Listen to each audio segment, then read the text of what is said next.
जय हिंद स्टूडेंट्स। आज हम लोग देखेंगे एनडीए में पीछे सालों में पूछे गए क्वेश्चंस, जिसके एक सीरीज में हम लोगों ने कुछ क्वेश्चंस पहले किए हुए हैं। अब बचे हुए क्वेश्चंस हम देखें। 15 क्वेश्चंस तक हम पहले कर चुके हैं। अब इस क्वेश्चन को देखें तो देखें, अगला क्वेश्चन कह रहा है the pressure of an ideal gas undergoes isothermal change is increased by 10%। The volume of the gas must be decrease about. कह रहा कि अगर हम उसका जो प्रेशर है, प्रेशर कितना कर दें, 10% बढ़ा दें, तो हम यहां से एक चीज जो देख सकते हैं वो क्या है, यहां से हम देख सकते हैं कि pressure is inversely proportionate to volume. So P1 V1 is equals to P2 V2। मतलब प्रेशर जितना बढ़ाएंगे वॉल्यूम उतना कम होएगा। तो हम यहां से क्या कह सकते हैं कि जो हमारा प्रेशर है P1 V1 is equals to P2 V2, तो पहले प्रेशर P था तो वॉल्यूम V था। अब इसको अगर आप बढ़ाएंगे तो वॉल्यूम को उसी रेशियो में कम होना पड़ेगा। ठीक, तो इस वजह से वॉल्यूम कितना हो जाएगा, कम हो जाएगा। तो हम देखेंगे वॉल्यूम कितना परसेंट कम हो जाएगा, 10% कम हो जाएगा। अब देखें अगला, a passenger in a moving train tosses a coin. A passenger moving in a train tosses a coin upwards which falls behind him.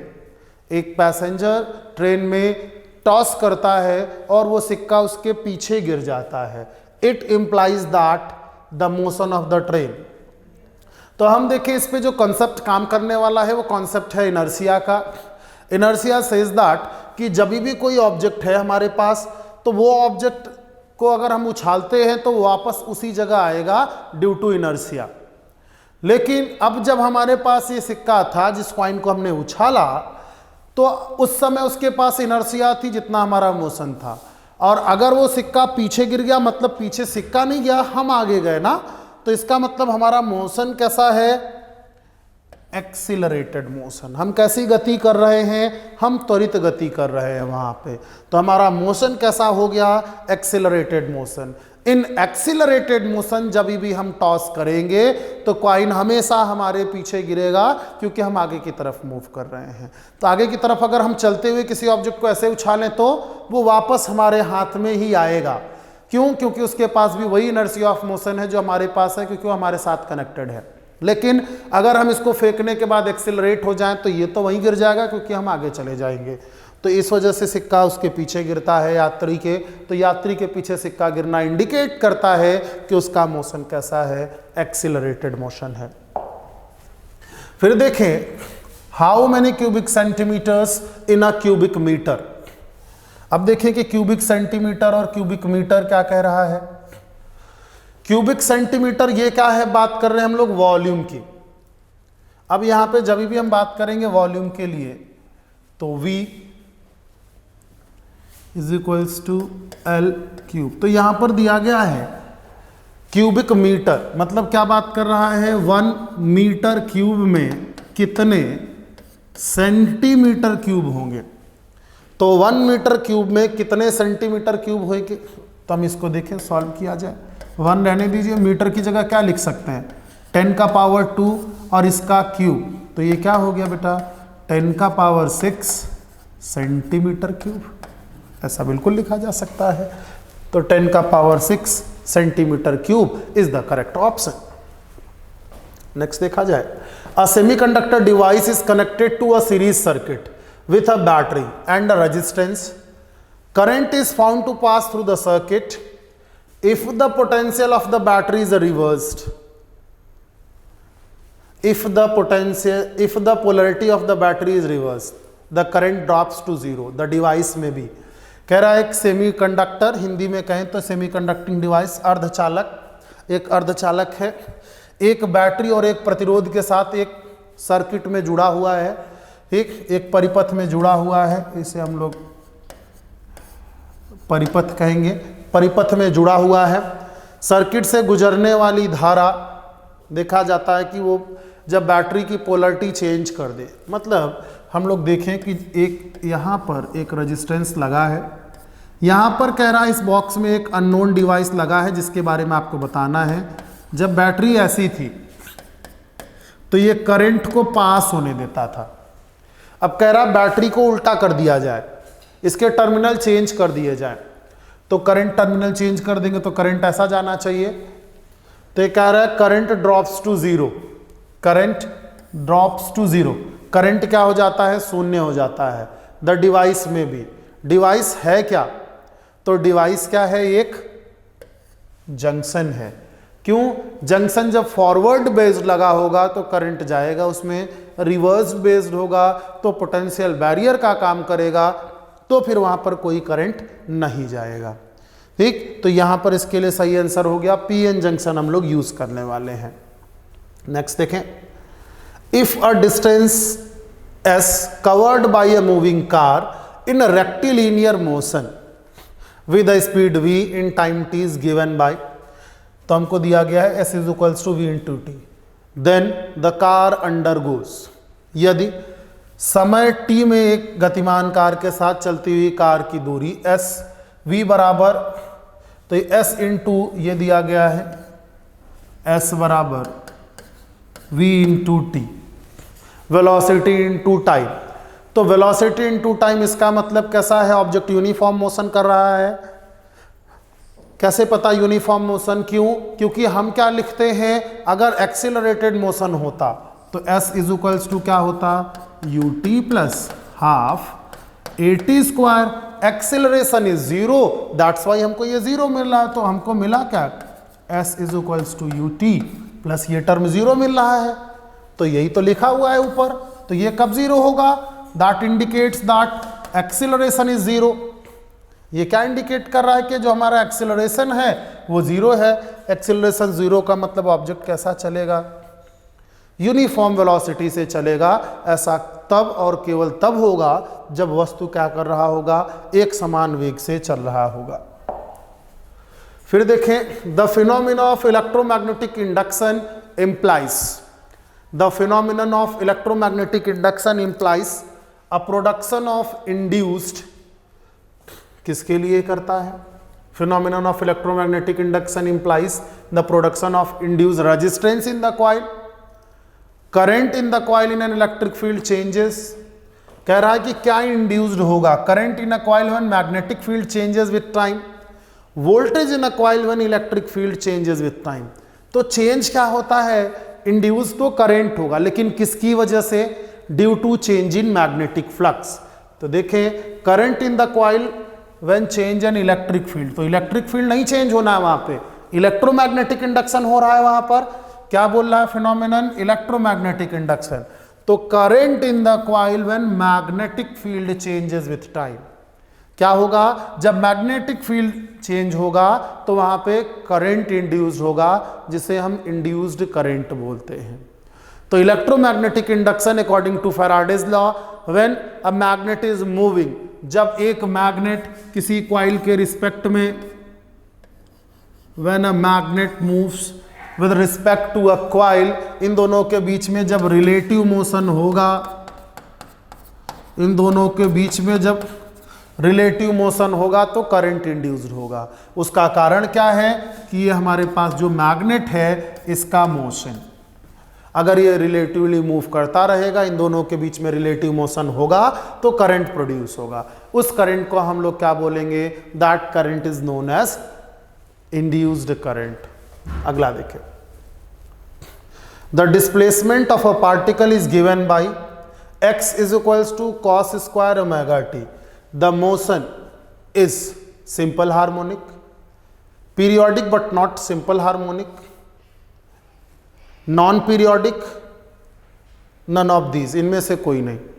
अब देखिए कि कोई भी ऐसा डिस्प्लेसमेंट जिसे हम साइन या कॉस के फंक्शन में डिनोट कर सकते हैं, उसे हम क्या बोलते हैं, उसे हम बोलते हैं कि वो क्या है, पीरियोडिक है। लेकिन यहाँ पर तो हम लोग लिखा करते थे पीरियोडिक, जब सिंपल हार्मोनिक मोशन, तो हम लोग लिखा करते थे x is equals to a cos omega t plus five, y is equals to a sine omega t plus five. लेकिन यहां पर ये क्या आ रहा है, cos square omega t, means ये रोटेट तो जरूर करेगा, लेकिन ये सिंपल हार्मोनिक हो ऐसा जरूरी नहीं। सो ये केवल होगा periodic but not simple harmonic motion. We can't say कि ये सिंपल हार्मोनिक हो, ये पीरियोडिक होगा, ओमेगा टी से आएगा, लेकिन ये सिंपल हार्मोनिक हो ऐसा जरूरी नहीं है। A motor vehicle is moving on a circular path with a uniform speed. The net acceleration of the vehicle, कह रहा है कि एक ऑब्जेक्ट है जो यूनिफॉर्म स्पीड से मूव कर रहा है। ठीक है, देखा जाए कैसे काम कर रहा है ये। A motor vehicle is moving on a circle with a uniform speed. अब देखें कि हमारे पास जो ऑब्जेक्ट है वो कैसा मूव कर रहा है। कह रहा है motor vehicle is moving with on a circle with uniform speed.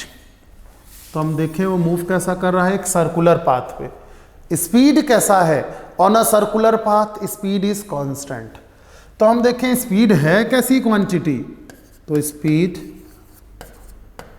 Is scalar quantity, so it magnitude of the speed can be constant. But acceleration कैसा लगेगा, तो यहां पर ये जो हमारे पास स्पीड है, वेलोसिटी इधर, फिर इसका इधर इधर, तो अगर हम इन दोनों को ऐड करें ऐसा, तो इसका रिजल्टेंट ऐसा कहीं मिलने वाला है। मीन्स ये किधर काम करेगा, हर बार अंदर की तरफ, सर्किल से अंदर की तरफ।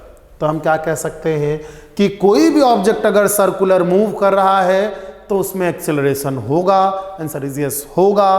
तो उसके लिए फोर्स चाहिए। हाँ, उसके ऊपर हमेशा एक फोर्स काम करता है, सेंट्रीपिटल फोर्स, अभिकेंद्रीय बल। सेंट्रीपिटल फोर्स, सेंटर की तरफ एक फोर्स हमेशा उसमें लगता है, तो उसे हम क्या बोलते हैं, वृत्त से केंद्र की ओर, towards the centre of the circle. हमेशा कहाँ लगेगा। अगर ये हमसे पूछता कि वो बताएं वेलोसिटी, तो वेलोसिटी किधर होता, हमेशा टेंजेंशियल, ये वेलोसिटी की डायरेक्शन होती। लेकिन हमसे वेलोसिटी नहीं, इस क्वेश्चन में एक्सीलरेशन पूछा जा रहा है, तो acceleration is always towards the centre, वृत्त के केंद्र की ओर लगेगा, towards the centre of the circle. केंद्र की ओर लगा, तो केंद्र की ओर लग रहा है, तो हम क्या बोलेंगे उसे, वही towards the centre of the circle, केंद्र की ओर लग रहा। अगला देखें, an object undergoes a non accelerated motion.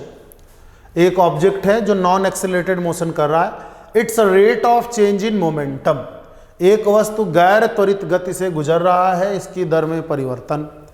तो एक्सेलरेशन नहीं है, जीरो है। That means v minus u is equals to zero, ऐसा कहें तो v और u बराबर है। तो कह रहा है non zero constant, non zero रहेगा और कांस्टेंट रहेगा।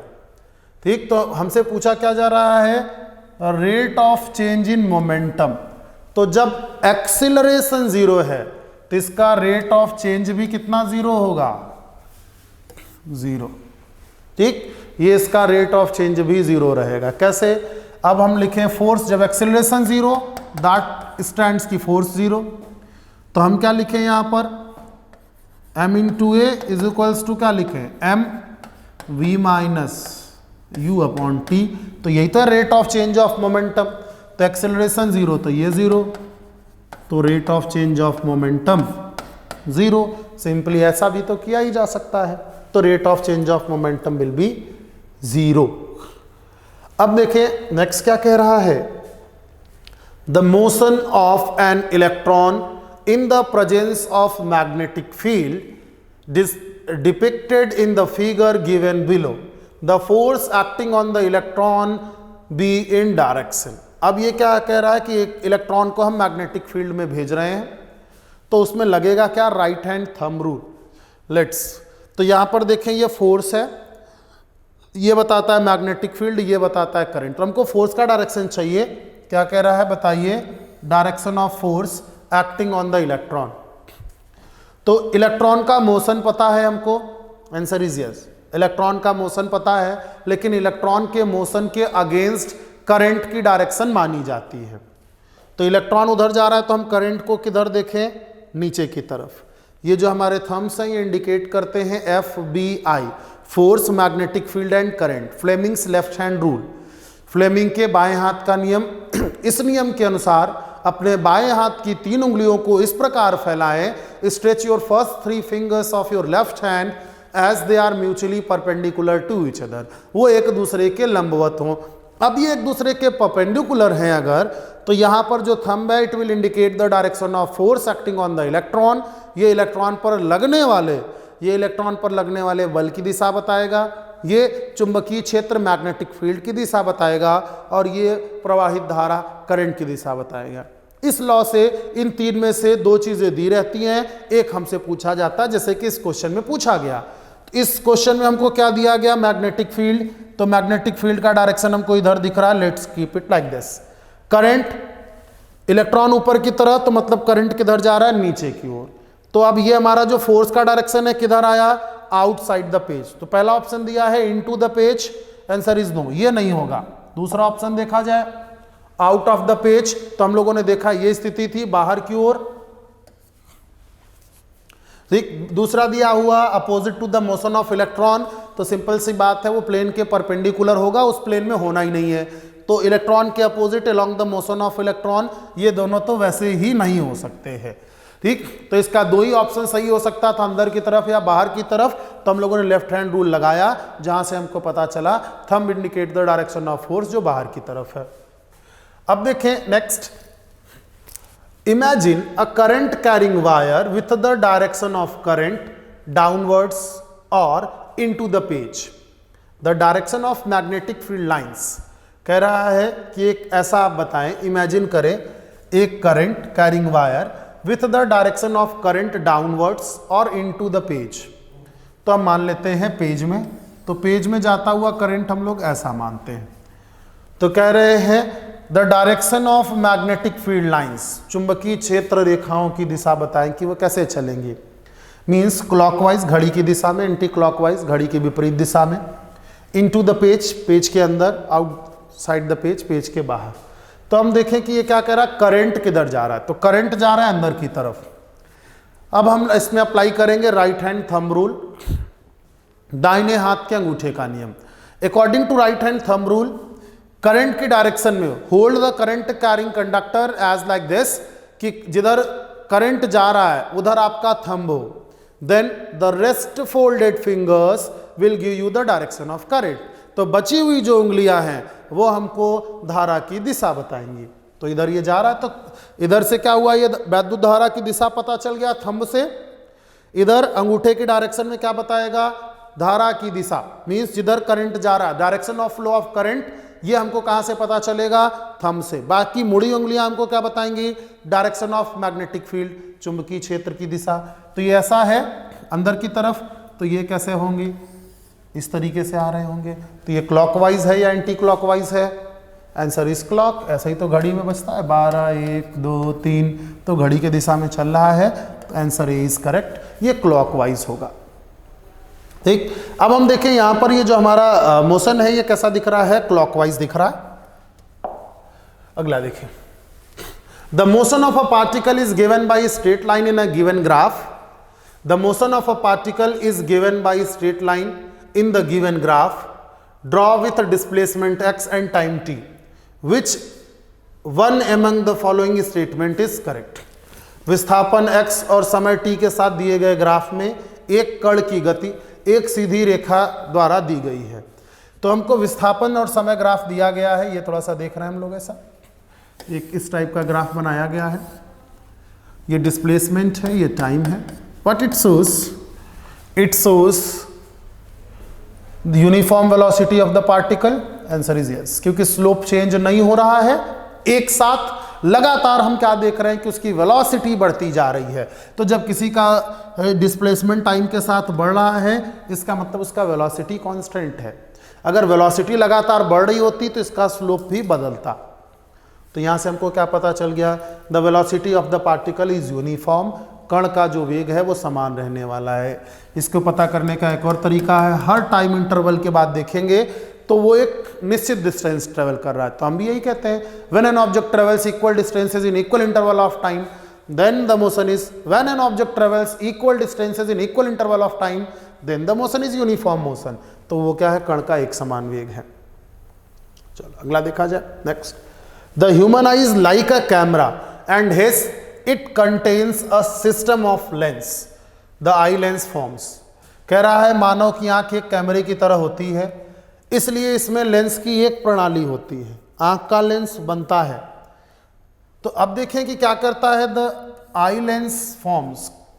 आई लेंस हमारा क्या बनाता है, कह रहा है स्ट्रेट और upright real image of the object in the retina.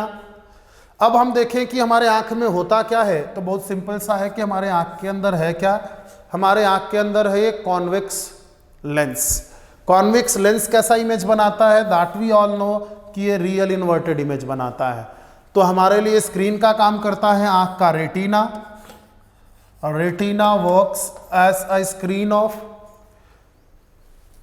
तो यहां पर हमारे लिए रेटिना स्क्रीन पर्दे की तरह काम कर रहा है, इस पे इमेज बनेगा। तो बनने वाला इमेज कैसा होगा, रियल इन्वर्टेड। तो ये क्या बनेगा, an inverted real image of the object on the retina. तो उसका जो प्रतिबिंब हमको दिखाई देगा वो कैसा दिखाई देगा, एक वास्तविक प्रतिबिंब हमको दिखाई देगा उल्टा। तो हमको उल्टा तो दिखती नहीं है चीजें, उल्टा इसलिए नहीं दिखती हैं क्योंकि वहां से जाते हुए जो ऑप्टिक नर्व है वो माइंड में जाते हुए सिग्नल को सीधा कर देता है।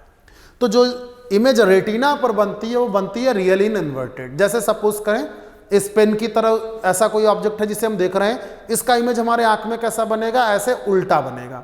तो जब इसका इमेज उल्टा बन रहा होगा तो अब हमको उल्टा तो दिखेगा, ये उल्टा नहीं दिखेगा, माइंड में जाकर के फिर से सीधा हो जाता है। इस वजह से हमको कोई भी ऑब्जेक्ट उल्टा नहीं दिखाई देता है। अब देखें, a car is moving with uniform speed, however it's momentum is changing.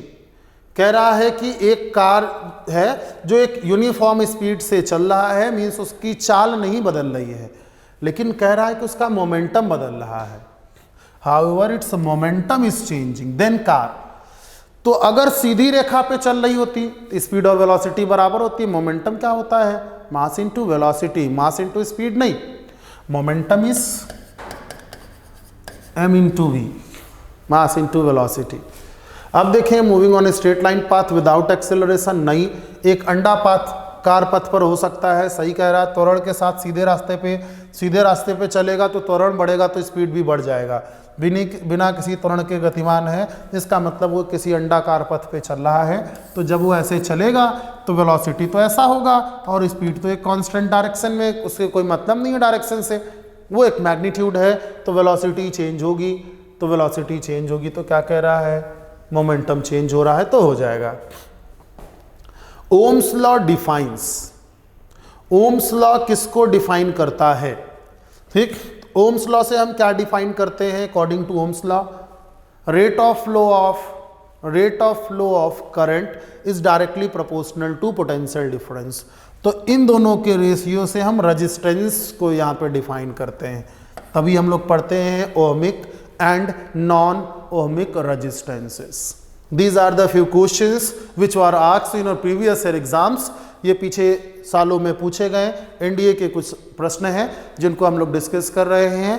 Hope next video में फिर मुलाकात होगी आपसे। थैंक यू, जय हिंद।